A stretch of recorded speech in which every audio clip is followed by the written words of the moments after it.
Hi there, my name is Mike Pitt. I make videos about business and crypto. The title for today's video is, has the old Bitcoin disappeared? Keep watching and I'll give you my thoughts over the next few minutes. So cast your mind back, if you can, to January of this year. We remember the spot Bitcoin ETFs being approved, and they were ushered in, and then there was a significant change in the market for Bitcoin, and that was the introduction of the institutional investors en masse. So spot Bitcoin ETFs, I've made videos about it. I will highlight those and put the links in the description, so if you're not familiar you can watch those videos and then get up to speed. So the introduction of the spot Bitcoin ETFs meant that there was, from that point onwards, I think it's the 10th of January 2024, from that point onwards there was greater accessibility into investing in Bitcoin, so people could use the spot Bitcoin ETF wrappers, and the number of companies that launched those wrappers in that time is also included in the video that you can watch at your leisure, that I'll link to. That heralded greater accessibility to retail investors. Retail investors are traditionally people like yourselves, people like me, who invest on a much smaller scale. So people who were scared of investing directly into Bitcoin could invest via the vehicle of a spot Bitcoin ETF. Great. Okay, so what did that do? That also delivered a measure of legitimacy to Bitcoin. So whereas at one time Bitcoin was criticized as being used by drug dealers and traffickers and people smugglers and so on, and the Silk Road and all of the criminal underworld were supposedly using Bitcoin, with the spot Bitcoin ETFs, this now gave it a level of legitimacy. Great, that was a positive for the market, of course it was.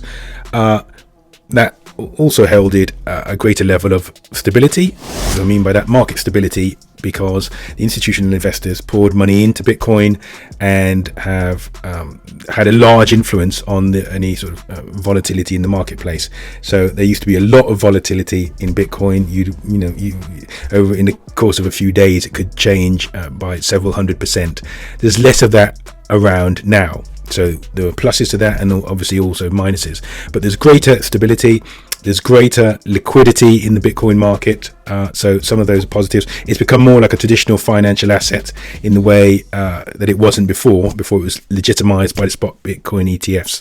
It's also, because of the spot Bitcoin ETFs, it's also point 3 under regulatory influence, which means that spot Bitcoin ETFs are approved and it is all assessed, and they have to be conducted, run, organized in a particular way, and because of that they have a perception of greater respectability, investability, and the Bitcoin market has changed because of that.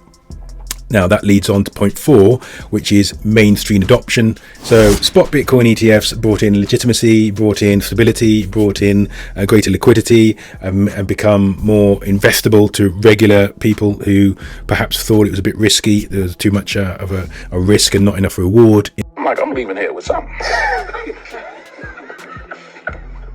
I mean, I'm from around the way. I'm leaving with something. And I'm specifically talking about Bitcoin rather than crypto in general. There's more mainstream adoption is going to come, which will, in the long term, increase the demand for Bitcoin. 500 million in Bitcoin. What does that mean to those of us who are investing in Bitcoin long before the spot Bitcoin ETFs? It means that the market is not as dynamic as it was. It's more, stability is a good thing in many ways, but it's not as dynamic as it was. So those massive gains that could happen in the past don't seem to be as evident now. So on the time of recording, it's the 10th of October, and Bitcoin, I'm just going to look at the Bitcoin price right now at the time of recording.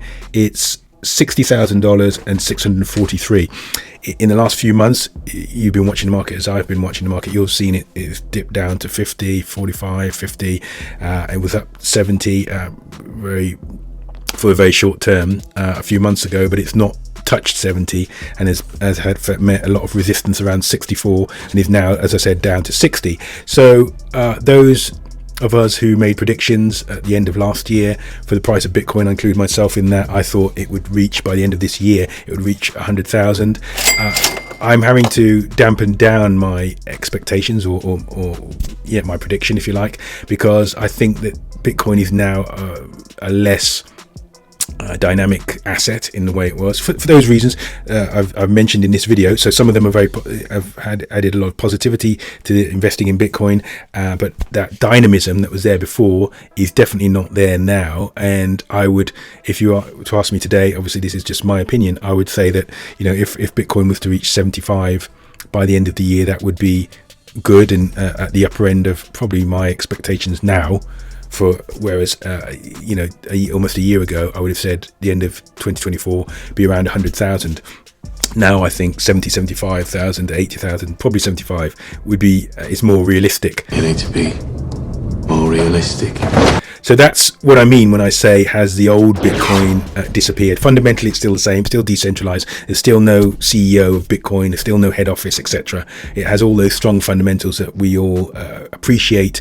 And whatever those people have said in the HBO documentary, they still don't know who Satoshi Nakamoto was, or whether that person is still alive. And that's a good thing for Bitcoin. It's a good thing for the ultimate goal of becoming either a global currency or a global store of value, which it is at the moment. Those are my thoughts on, has the old Bitcoin disappeared? And fundamentally, as I say, it's the same. But because of those factors that I've mentioned in this video, buying and investing in Bitcoin, whether you're hodling for the future or you're actually trading it, has significantly changed during this year, and it's not as easy to predict what will happen next year. I'd be interested to hear your thoughts. Those are my thoughts. I'd be interested to hear your thoughts in the comments section below. So let me know, write down your comments, and I will happily respond to those. Thanks for watching all the way through. I look forward to speaking to you in the next video. I appreciate your time, and I look forward to speaking to you next time. Until then, peace.